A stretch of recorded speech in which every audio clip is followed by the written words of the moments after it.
አዲስ 1879 ውድ የአዲስ 1879 ቤተሰቦች ዝግጅታችንን ሰብስክራይብ ያድርጉ፣ ለወዳጅ ዘመዶ ያጋሩ፣ የሚሰማዎትን አስተያየት ይስጡን። ይህን ዝግጅት አድምጠው አንዳች ቁም ነገር እንደሚያገኙ እርግጠኞች ነን።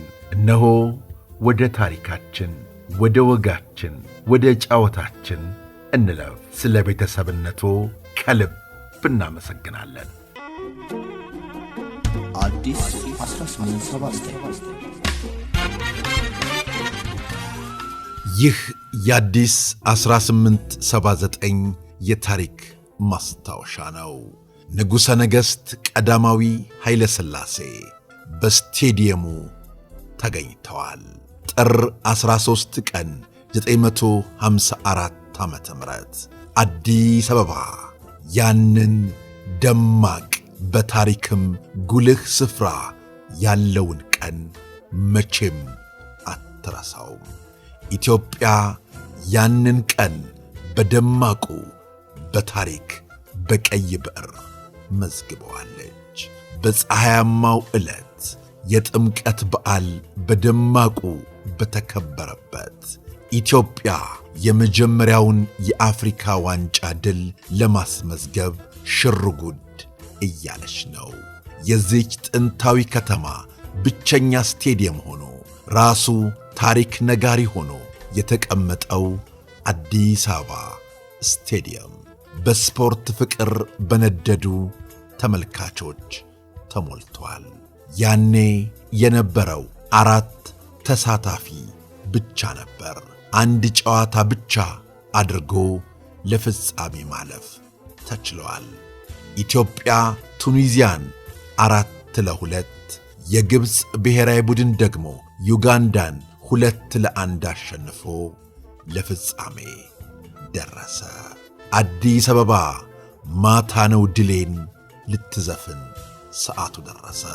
የወቅቱ ኃያል ቡድን የመጀመሪያውን የአፍሪካ ዋንጫ ሻምፒዮን ግብፅ የመጀመሪያውን አጋማሽ ከከፍተኛ ብልጫ ጋር 1 ግብ አግብቶ ተመልካቹን አስደነገጠ። እንደ ግብፅ ብሔራዊ ቡድን ብልጫ የኢትዮጵያ ብሔራዊ ቡድን ብዙ ጎል ማስተናገድ ነበረበት። በሁለተኛው አጋማሽ ግን ቡድኑ በደጋፊው ማበረታቻ ተነቃቃ። ተክሌ የአቻነት ግብ አስቆጠረ። ሕዝቡ በደስታ ጩኸት ስቴዲየሙን አደባለቀው። ብዙ አልቆየም። የግብፅ ብሔራዊ ቡድን እንደገና መሪ የሚያደርገውን ግብ አስቆጠረ።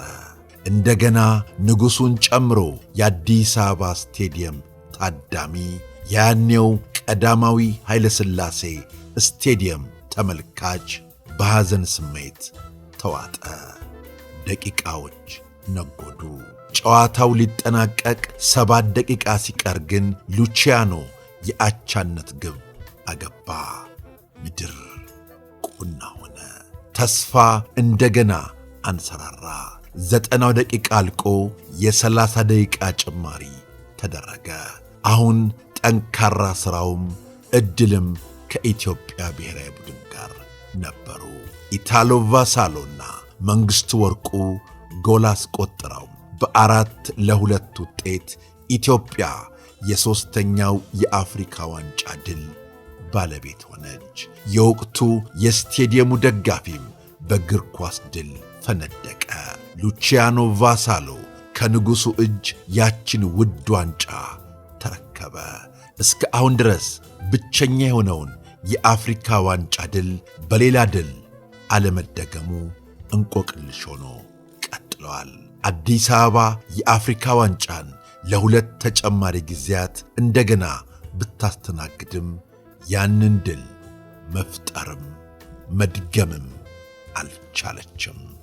በዚያ ሦስተኛው የአፍሪካ ዋንጫ ላይ የተካፈሉት እግር ኳሰኞች ጊላ ሚካኤል ተስፋ ማርያም፣ ክፍሎም አርአያ፣ አስመላሽ በርሄ፣ በርሄ ጎይቶም፣ አዋድ መሐመድ፣ ተስፋዬ ገብረ መድህን፣ ግርማ ጸለቀ፣ ተክሌ ኪዳኔ፣ መንግሥቱ ወርቁ፣ አምበሉ ሉቺያኖ ቫሳሎ፣ ኢታሎ ቫሳሎ፣ ጌታቸው ወልደ ሲሆኑ ተጠባባቂዎች ደግሞ ጌታቸው መኩሪያ፣ እስማኤል ግሪሌ፣ ብርሃኔ አስፋው፣ ኃይሌ ተስፋ ጋብር፣ ነጸረ ወልደ ሥላሴ ነበሩ። አሰልጣኞቹ ደግሞ ይርነቃቸው ተሰማ፣ ፀሐየ ባሕረና አዳሙ ዓለሙ፣ ወጌሻው ደግሞ ጥላሁን እሸቴ ነበሩ። በሦስተኛው የአፍሪካ ዋንጫ ኢትዮጵያ ያስመዘገበችው ውጤት ዛሬም ድረስ እየተነገረ ከፍ ባለ የታሪክ ማማ ላይ ሊቀመጥ በቅቷል። ቀጣዩ ትውልድ ይህን ታሪክ ማደስ ይጠበቅበታል። እግር ኳሳችን ከሀገር ውስጥ በዘለለ በአፍሪካ መድረክም ከፍ ብሎ እንዲታይ እግር ኳሰኞቻችን በፍጹም ወኔ በሀገራዊ ስሜት ሊነሳሱ ይገባል። በሦስተኛው የአፍሪካ ዋንጫ ኢትዮጵያን ባለድል ያደረጉት ተጫዋቾች ምንም አይነት አበል ሳይከፈላቸው በሀገር ፍቅር ስሜት ብቻ ከፍ ባለ ድል ላይ ኢትዮጵያን ባለታሪክ ያደረጉ ናቸው። አሁን ላይ እግር ኳሰኞቻችን የሚከፈላቸው ደሞዝ ላቅ ያለ ቢሆንም እምብዛም ለውጤት ግን ሲበቁ አይታይም። ለምን የሚለው ጥናት ያስፈልገዋል። ቤተሰቦቻችን ስለ አብሮነታችሁ፣ ስለ ወዳጅነታችሁ ከልብ እናመሰግናለን። በቀጣይ እንዲሁ እንዳማረብን ተመልሰን እንመጣለን። እናመሰግናለን። አዲስ 1879